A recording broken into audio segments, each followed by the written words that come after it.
Se on, vaikka valmentaja mitä sanoisi, niin sitä kuitenkin johtotilanteessa kuitenkin halutaan vetäytyä ja me ei missään nimessä valuu koko joukkueen. Toisesta tilanteesta vapari. Peter Kennedy panee pallon liikkeelle ja pahat aavistukseni käyvät kiusallisen hyvin toteen, sillä peli on 1-1, kun Jeff Whitley nousee ja puskee pallon Suomen verkkoon. Kolmatta maaottelua pelaava Whitley tekee uransa ensimmäisen maaottelumaalin, eikä siinä selitykset auta sen kummemmin. Peter Kennedyn hyvä keskitys Suomen puolustuksen keskustasta. Lehkosuon takaa pääsee Whitley nousemaan ja puskemaan pallon verkkoon.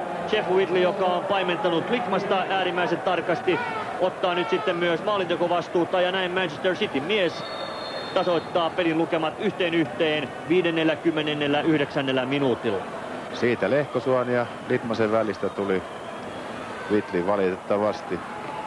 Mutta jollain tapaa mä uskon, että nyt rupeaa taas tapahtumaan, että